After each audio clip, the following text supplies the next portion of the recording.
నమస్తే, welcome to iNews. America vice president JD Vance ఇప్పుడు social మీడియాలో ఒక కర్స్ లా మారిపోయారు.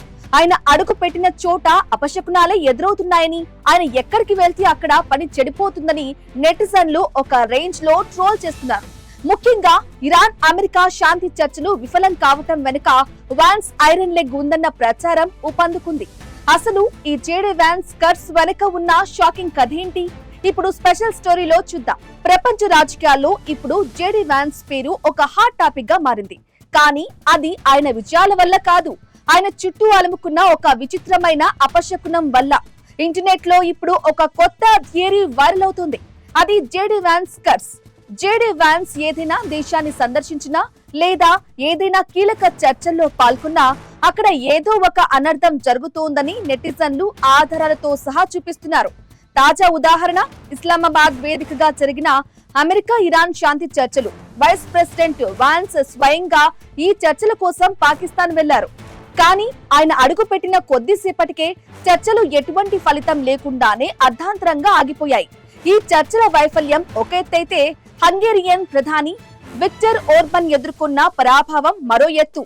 ట్రంప్ జేడీ వాన్స్ లకు అత్యంత సన్నిహితుడిగా పేరున్న ఓర్బన్ తాజాగా జరిగిన ఎన్నికల్లో అనూహ్యంగా ఓడిపోయారు. వాన్స్ ఎవరికి మద్దతు ఇస్తే వారు ఓడిపోతున్నారని, ఆయన ఎక్కడికి వెళ్తే అక్కడ దౌత్యం దెబ్బతింటుందని మీమ్స్ సోషల్ మీడియాను ముంచెత్తుతున్నాయి. ఇస్లామాబాద్ చర్చల్లో జేడీ వాన్స్ తన కఠిన వైఖరిని ప్రదర్శించడం వల్లే ఇరాన్ వెనక్కి తగ్గిందని, తద్వారా గల్ఫ్ ప్రాంతంలో ఉద్రిక్తతలు మరింత పెరిగాయని విశ్లేషకులు భావిస్తున్నారు. కేవలం రాజకీయాలకి పరిమితం కాకుండా క్రీడలు, వినోదం వంటి రంగాల్లో కూడా ఈ కర్స్ ఇంపాక్ట్ కనిపిస్తోందని నెటిజన్లు సెటైర్లు వేస్తున్నారు.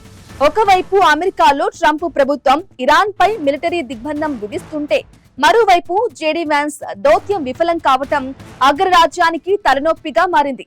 ఏప్రిల్ 22 డెడ్ లైన్ దగ్గర పడుతున్న వేళ జేడీ వాన్స్ నేతృత్వంలోని బృందం ఇరాన్ ను ఒప్పించడంలో విఫలం కావటం గల్ఫ్ దేశాలను మరింత ఆందోళనలోకి నెట్టివేసింది. జేడీ వాన్స్ బాడీ లాంగ్వేజ్ శాంతి చర్చలకు ఆటంకంగా మారుతుందని యూరోపియన్ మీడియా కూడా విమర్శలు గుప్పిస్తోంది. అయితే వైట్ హౌస్ మాత్రం ఈ కర్స్ వార్తలను కొట్టిపారేస్తుంది. జేడీ వాన్స్ అమెరికా ప్రయోజనాల కోసం దృఢంగా నిలబడుతున్నారు, దాన్ని అపశకునం అనడం సరికాదు అని ప్రభుత్వం సమర్థించుకుంటుంది. కానీ నెటిజన్లు మాత్రం తగ్గేదేలే అంటున్నారు. వాన్స్ ఎక్కడికి వెళ్తే అక్కడ ఐరన్ లెగ్ ఇంపాక్ట్ తప్పదని శాపనార్థాలు పెడుతున్నారు. మొత్తానికి ఒకవైపు యుద్ధ మేఘాలు కమ్ముకుంటున్న వేళ అగ్రరాజ్యం వైస్ ప్రెసిడెంట్ పై ఇలాంటి ముద్ర పడడం అంతర్జాతీయ స్థాయిలో చర్చనీయాంశమైంది. మరి జేడీ వాన్స్ ఈ కర్స్ ముద్రను చెరిపివేసి ఇరాన్ తో శాంతి ఒప్పందం కుదురుస్తారా, లేక యుద్ధమే ఫైనల్ అంటారా అన్నది వేచి చూడాలి.